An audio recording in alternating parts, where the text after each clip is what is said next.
This is PTV World. I am Syed Shabahat and you're watching Faultlines. Financial Action Task Force, in its recent meeting once again, has decided to keep Pakistan in the grey list. This is very surprising because Pakistan stayed compliance on 30 out of 34 action items that it was originally assigned. Pakistan's rate of compliance is also very high. The non-compliance ratio is 22.5%. By the way, the same ratio for France, that is host of FATF, is 25%. United States also have a non-compliance ratio of 22.5%, Japan 27.5%, and New Zealand has a non-compliance ratio of 30%. Despite the fact, all of these countries remain away from being in the grey list. Pakistan is quite concerned about the fact that FATF is being used as a tool of economic oppression. And with the recent inclusion of Turkey in the grey list, there are many analysts that are supporting Pakistan's point of view. Watch the package prepared by my team before I bring my guest to the program. In a setback, the Financial Action Task Force decided to retain Pakistan on its grey list until further progress, despite the country complying with 30 out of 34 action items. Pakistan has been on the global financial watchdog's grey list since June 2018, notwithstanding the country's fast-tracked efforts to curb money laundering and terror financing. While addressing post-plenary conference, FATF President Dr. Marcus Player lauded Pakistan's progress and thanked Pakistani government for its continued strong commitment to the process. The FATF President declined to comment on the Indian Foreign Minister's statement, whereby he blatantly confessed that Hindu nationalist BJP government led by Mr. Modi ensured that Pakistan remained on the grey list of the Financial Action Task Force. Pakistan has always been highlighting to the international community the politicization of FATF and undermining of its processes by political designs of India. Moreover, Islamabad had shared incriminating evidence of India's terror financing in the country and demanded that the FATF bring India in the dock and question its wrongdoings, but the Paris-based task force paid no heed to Indian mischief. The shifting goalposts, change of vocabulary, and addition of parallel action plans had already raised questions about possible weaponization of FATF forum for geopolitical ends by rogue regimes. Earlier, Islamabad-based think tank Tabadlab revealed that Pakistan sustained a total of $38 billion in economic losses due to FATF's decision to periodically place the country on its grey list since 2008. The silver lining in dark clouds of global political gridlock is the fact that Pakistan has continued to avoid being relegated to its blacklist. To join me in the first segment of the program, I have with me Mr. Adeel Mukhtar Mirza. He is Assistant Research Associate at IPRI. This is Islamabad Policy Research Institute. Welcome to the program, Adeel. Thank you. And we are discussing Pakistan remaining on the grey list. What do you think can be the reason, despite the fact that the president of FATF on record is saying that Pakistan has done a commendable job? Yeah, Pakistan has been doing a very commendable job. In 2018, there were much more points to be focused on, and we only have 1 point now. Basically, it has also helped Pakistan, if I may tell you, that there were issues in the system. There were serious Hawala Hundi issues, and Pakistan has overcome that issue. In 2018, let me tell you that there were 27 action points, which Pakistan have completed. 26 are gone. In 2021, there were 34 points, and now we are at 30. Pakistan has also completed 35 recommendations out of 40 recommendations, and it is lying on the top 10 countries which are in compliance with the FATF. You mean we are among the top 10 compliant countries at the moment? But still we are being capped in the grey list. Should we have not come out of it so far? Of course, because there are some diplomatic issues. I guess the FATF and these kind of organizations are using these tools to pressurize Pakistan to change our foreign policy issues or to gain from geostrategic point of view. Adeel, you wrote in APRI's journal, there was a publication that I was reading, Money Laundering, Terror Financing and FATF Implications for Pakistan. Yeah. And you therein also have highlighted that Pakistan has done a commendable job when it comes to the legal reforms or legal repercussions that were required. Tell us more about the steps that Pakistan has taken in the legal direction. Yes, in that publication I remember it was kind of a framework providing Pakistan that what are the issues in Pakistan's economic system and how can we remove that. So Pakistan in that scenario followed United Nations Security Council resolutions in which 1267 and 1373 are prominent, which deals with the counter-terrorism and financing purposes. After that our Foreign Office has also pressurized its institutions to implement those resolutions which should be regarding money laundering and these kind of issues. And anti-terror financing. Yeah, anti-terror ATF. financing. In furtherance to that, our Security and Exchange Commission of Pakistan, our State Bank Pakistan, and these kind of economic institutions, FBR also, Ministry of Interior did a even commendable job. FIA, they were dealing these issues very strictly and pointing out the loopholes and filling them up. So I don't know what else is there to be filled, because in my opinion all the issues have been addressed and Pakistan is good to go. Adeel, while I was going through some research for this program, I came to realize that India was in the grey list in 2008. Yeah. But India is not there in the list any further. I was also very surprised to see that it has not been evaluated recently. Yeah. Tell us more about it. Yeah. Let me tell you that if FATF is only about technical issues, all the countries or most of the countries in Europe should be in that grey list.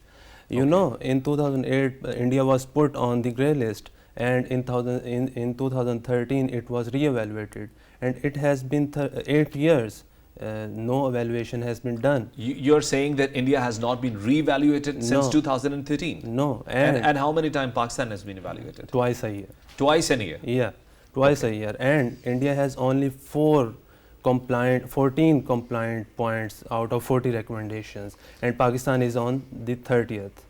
We only have... we are 30 out of 40, whereas they were 14 out of 40 on the same scale. 30 out of 34, and 30 out of overall 34. 35 out of 40 recommendations. There are different parameters.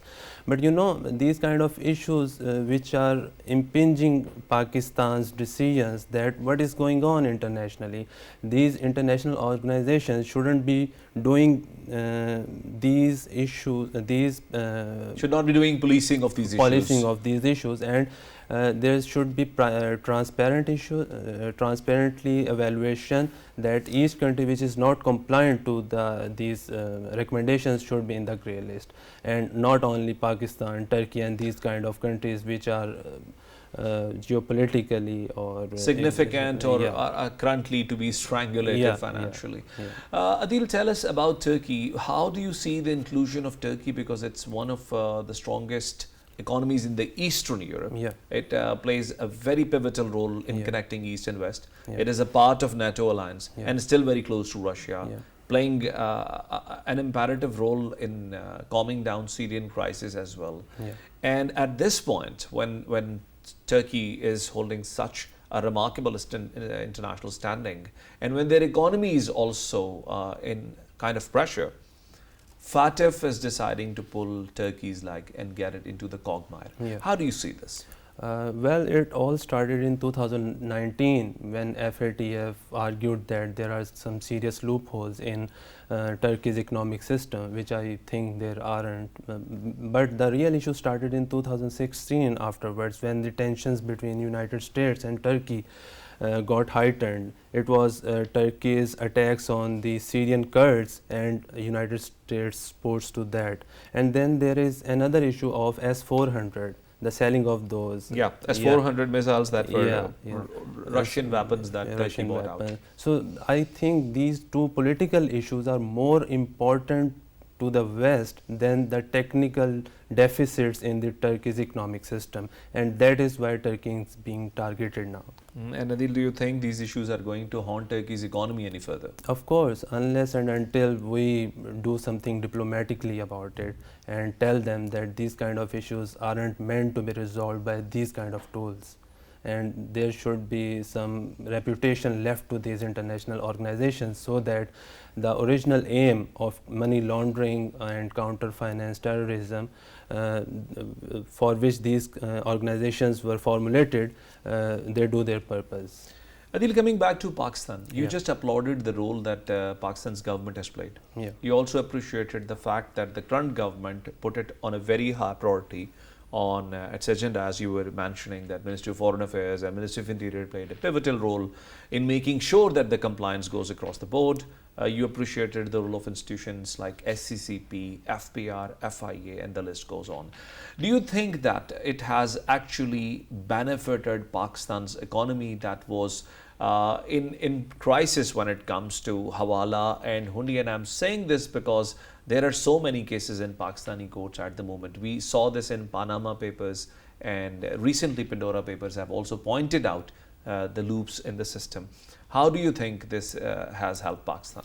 As I said before, FATF has also provided Pakistan with an opportunity to improve its system, and it has ensured that realtors, builders, and the Hawala Hundi issues and the businessmen get what they wanted with the right path. And in furtherance to that, there is also a tax issue which we are benefiting from. More and more registrations are going on, and Pakistan is documenting its economy, which is very good for the overall futuristic impact on the economic side of these issues.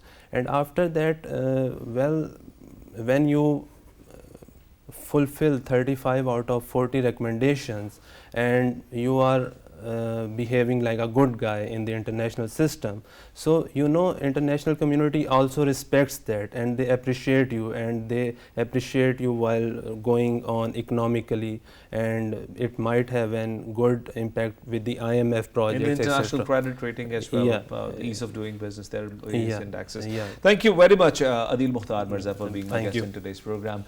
Ladies and gentlemen, that was the first segment of my program. We'll join you back with this second segment. Stay with us.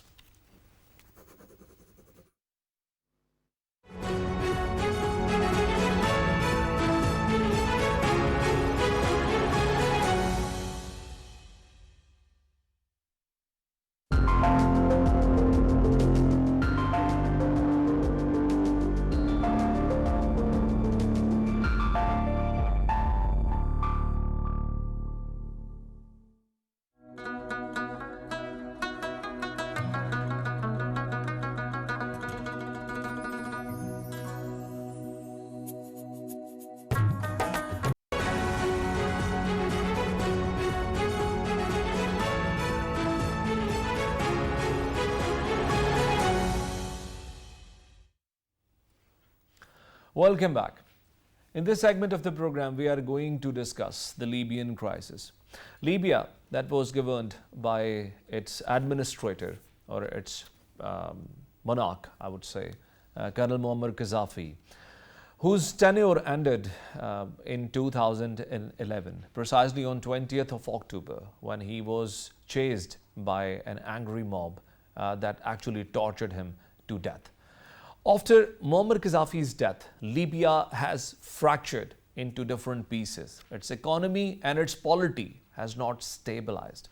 Our team has prepared a package on the commemoration of 10th year of death of Muammar Gaddafi, and we would like to see in this segment how Libya is dealing with its political crisis.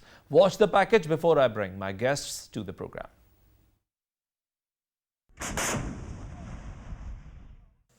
It's been nearly a decade since the NATO-backed ousting of Libyan strongman Muammar Gaddafi, and the country remains trapped in a spiral of violence involving armed groups, sectarian, ethnic groups, and external interference that have led the country into absolute chaos. Overshadowed by the bloodshed in Syria, the lessons of Libya from the past decade of Gaddafi's fall and the anarchy that crystallized have barely been introspected. Libya, after Gaddafi, conjures up bouts of violence, including periodic escalations in conflict, along with political stalemate, producing a governance vacuum which has led to significant security, rule of law, and social and economic challenges.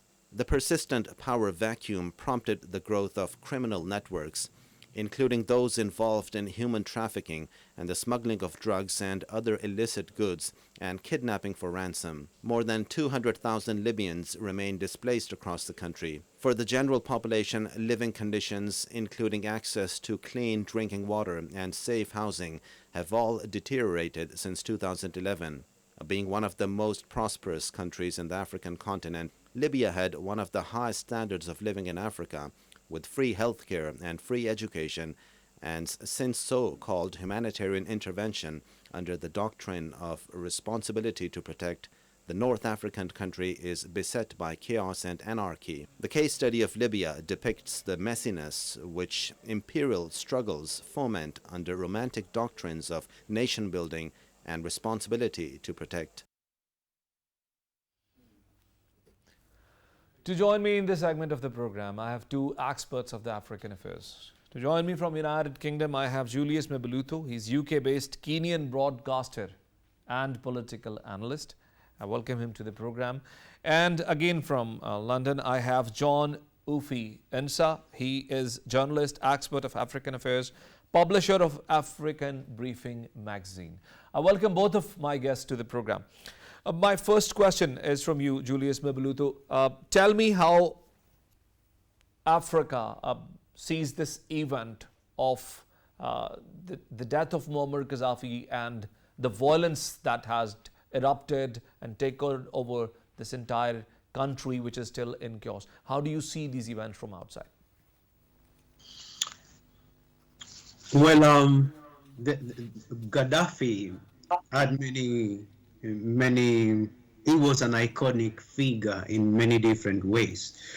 To a lot of African leaders, they loved Gaddafi because when it came to standing up to the international community, according to his perceived injustices, he was the only one, of course, people like Robert Mugabe, he was the only one who could just stand up in United Nations and speak his mind.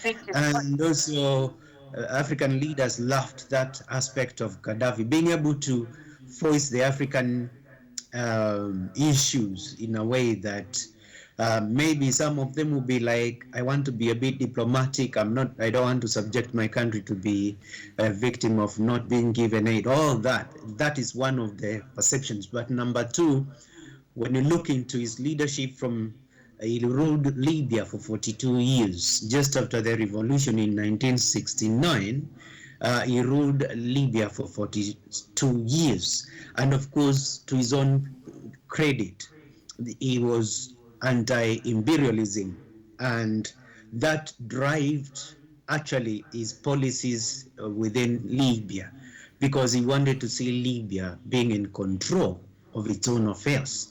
And therefore, when you look from outside, you see Libya being a country that was so much successful in many ways during Gaddafi's era. He talked about economic sovereignty, and that ideology was very much alive.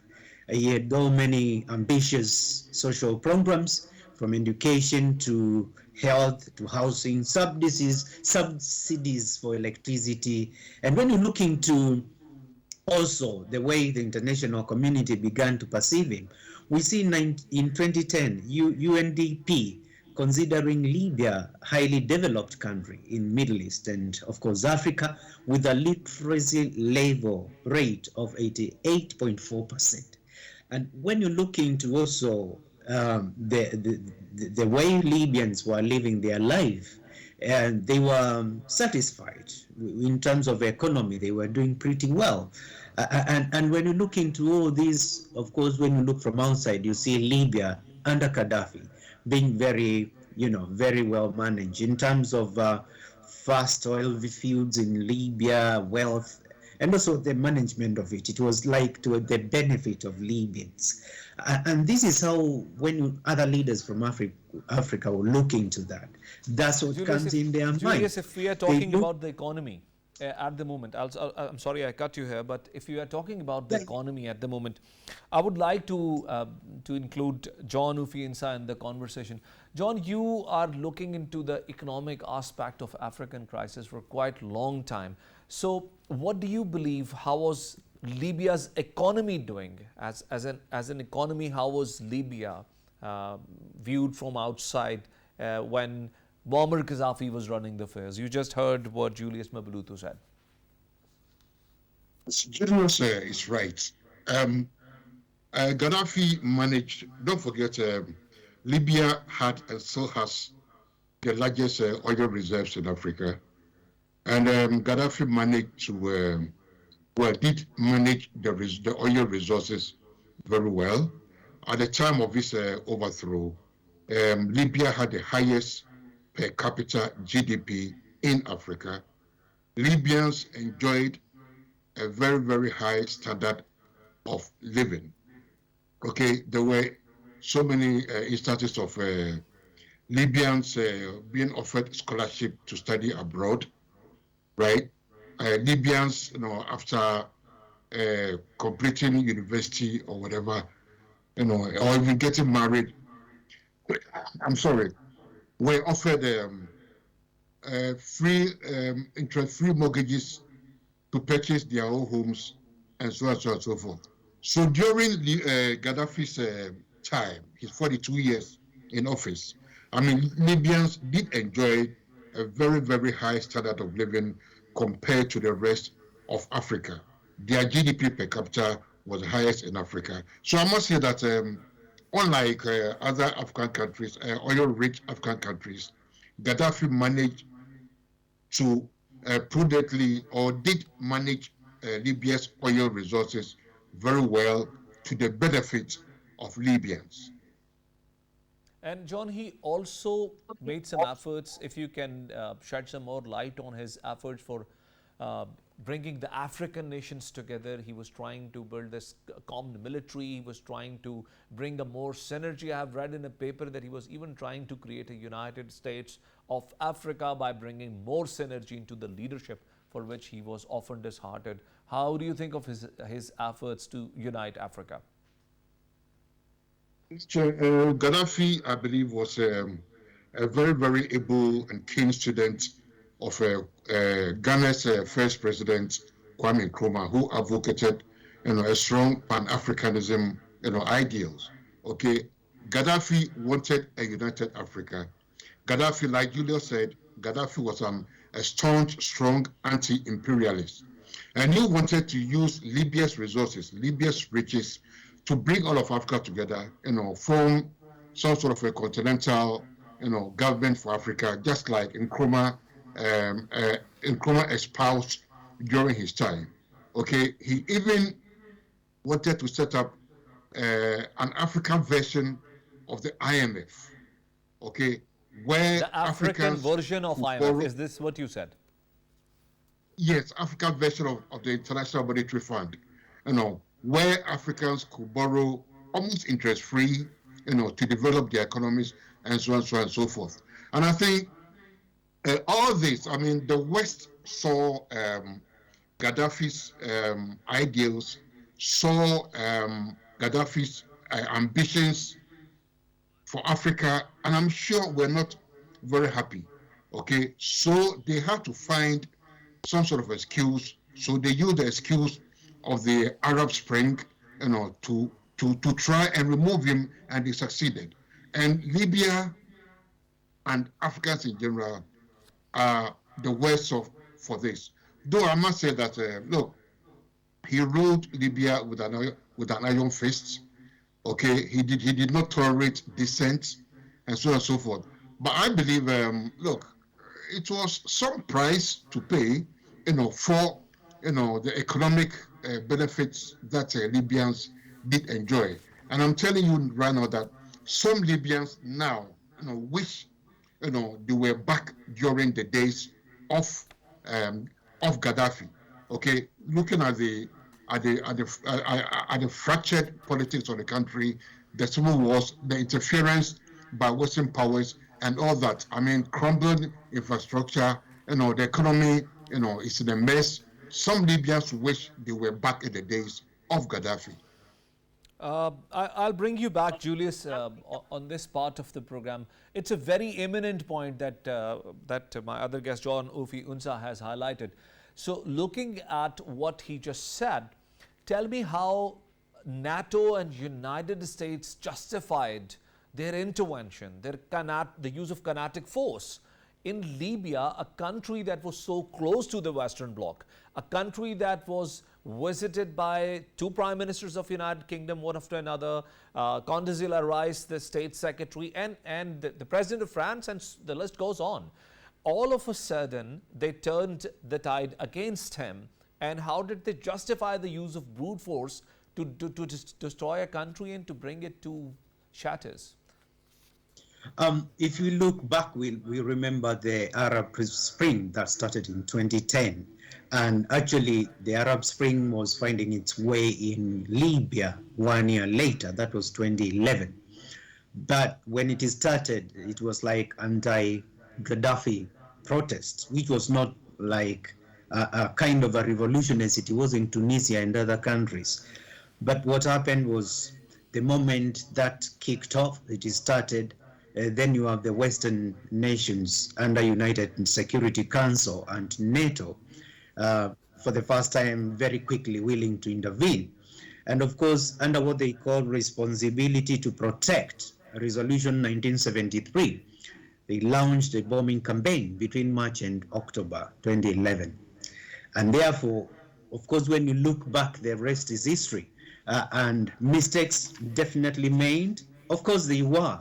We have this week, Kenya's President Uhuru Kenyatta is holding the presidency of United Nations Security Council right now, but he spoke, not long ago. I think this week, he talked about Libya, what happened to Libya, and he said that the attack, the NATO intervention, it created vacuums, and those vacuums had negative effects.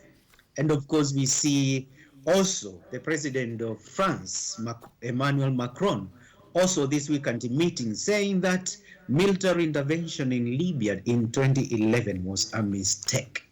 And when you look into this, then you understand it was Western NATO allied forces taking an opportunity to kick out Gaddafi. It was like regime change, definitely. It was an opportunity that they had been waiting for a very long time. Remember the controversy of who Gaddafi was. You remember the bombing of the Panama line. You remember Libya being forced to pay back. You remember all these, and also Jonathan spoke about also something that maybe he didn't touch on was at the very end of Gaddafi's life, he was also talking about Africa as a continent having one currency, that kind of unifying Africa. So he was not the best friend of the West. The West loathed him. The West, most countries, they didn't like him. And I think when the Arab Spring kicked on and a few days after they saw some protests, they were quick to take him on. And also the assassination, which was it necessary? Probably not. What about ruling for 42 years? Pretty much long. He could have maybe molded or mentored other people to take over, because 42 years is a long time. But he was a man on mission, and that mission was to unify Africa. So probably from his understanding, he had not actually achieved his goal. And shall I also add that Libya's money found its way in different countries in the West. We saw when Gaddafi died, his son was a student in London School of Economics. And also, he was funding London School of Economics. I'm connecting this point to another thing that I believe you perhaps have missed. Ansah, you just heard what Mabutulu said, but do you think that the speech that Muammar Gaddafi delivered in the United Nations was the straw that broke the camel's back? Yes, I always say that, look, the West, and that is my view, my informed opinion, that the West does not want or do not want any strongman, in quotes, from Africa who would do all that he can to assert Africa's independence. And when I say independence, not just political independence, but economic independence. Ghana's first president, Kwame Nkrumah, tried to do this, and he was overthrown. And like I said earlier on, Gaddafi was a keen student of Kwame Nkrumah's politics, and he tried to implement or to follow Nkrumah's teachings, right? And he was overthrown. Gaddafi's aim was to unify Africa, not just politically, but economically, to bring Africa together, for Africa to be able to stand on its own 2 feet, right? And the end result was that the West, NATO, had to use the pretext of the Arab Spring, to overthrow him. Don't forget that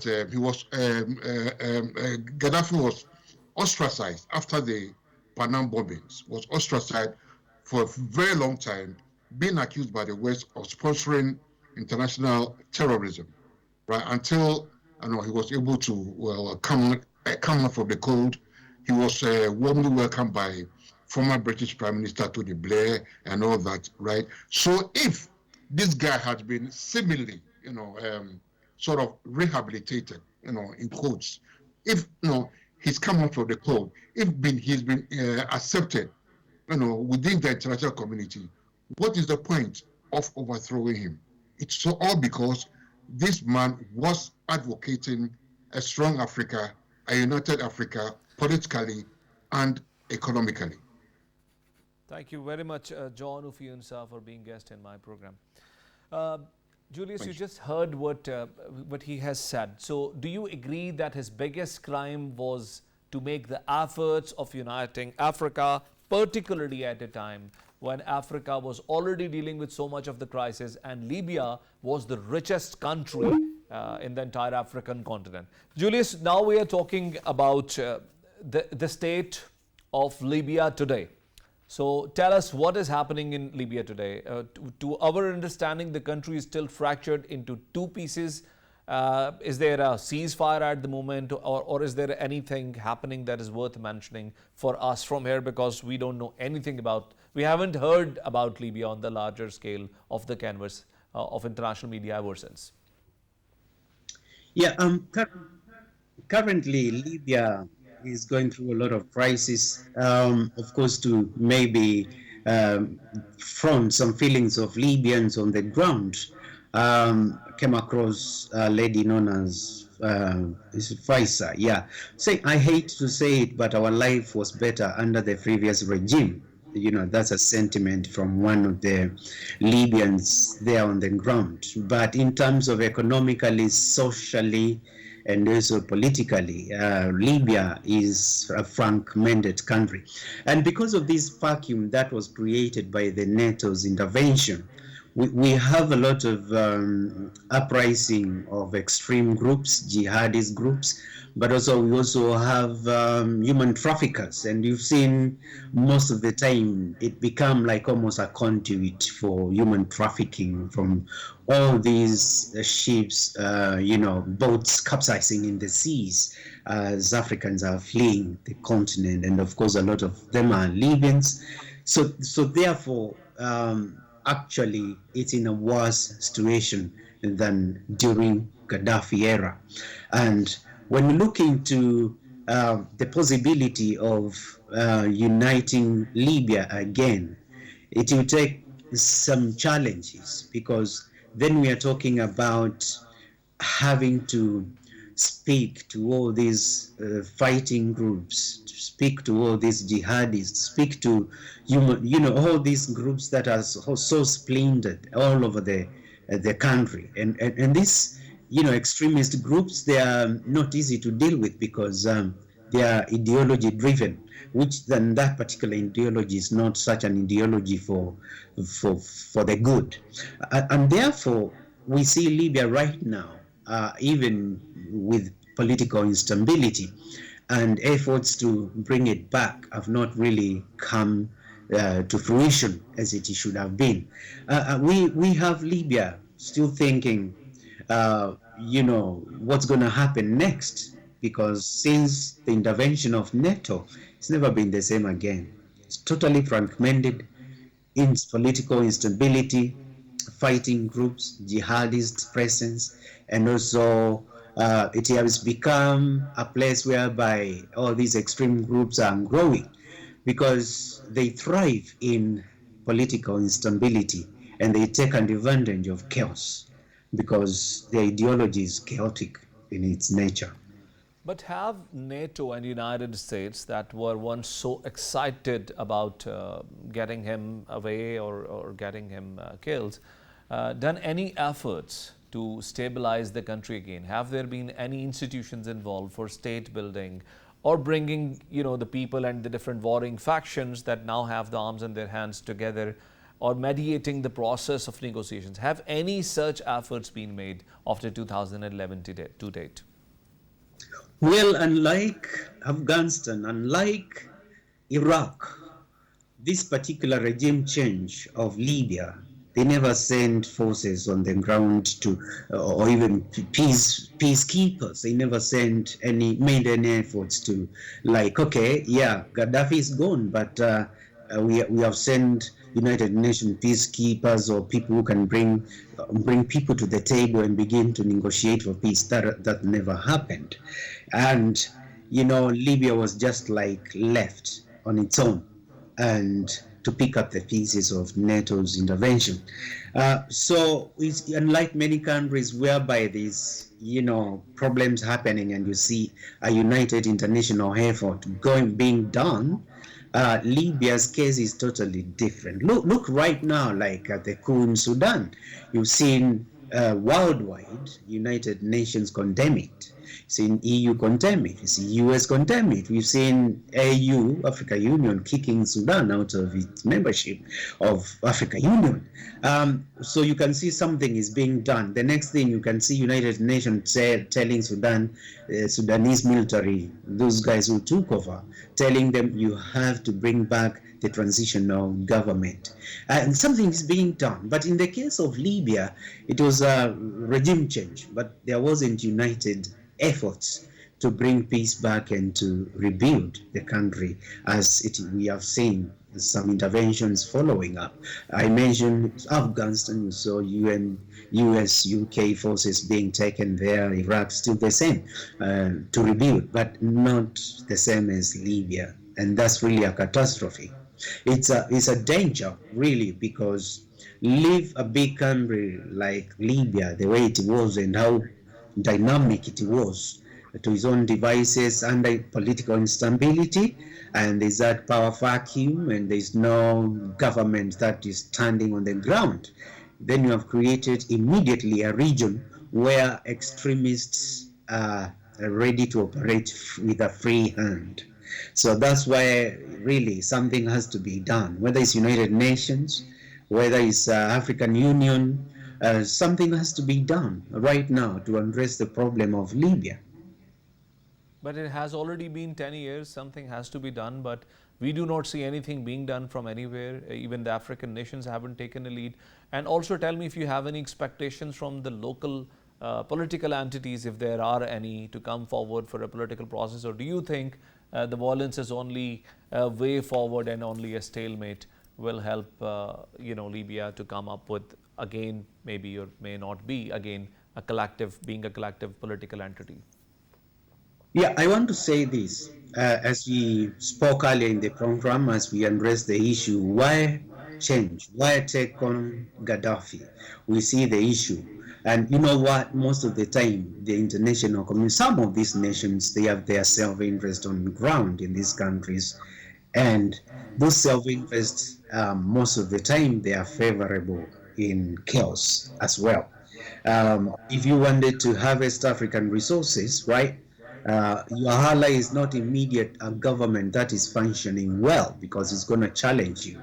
But if there's chaos, like we have seen in many countries in Africa, from Democratic Republic of Congo, where private jets are flying in from Europe to fetch all these minerals and all that, we see many countries that were oil rich, like Libya, many times. They are mostly under control of most of the Western nations. And therefore, these Western nations, some of them, they quite like the chaotic nature. They quite like the idea that, okay, we are the ones in control, but not a president whom we cannot work with. So you can understand now, while the chaos prevails in Libya, I can promise you there's a lot of harvesting of Libyan resources by many Western nations. And therefore, that explaining why is it taking so long? Because it's a strategy. It's an That pretty economic much that pretty strategy. much explains it, Julius. Julius, thank you very much for being my guest again in this program, and thank you very much for this enlightened conversation. Ladies and gentlemen, the problems of the country of Libya are still burning. These problems have not been solved because no one ever made an effort. The entire interest of NATO and United States in Libya died down after bombing the Libyan forces and after the death of Muammar Gaddafi. The country that was once in a debt-free situation and had international reserves of $150 billion. It has no fuel, it has no power, and it has no formal economy at the moment. There is only fight and war going on for last 10 years. And this is what we have when it comes to Libya. We'll join you next week with another program. And until then, Allah Hafiz.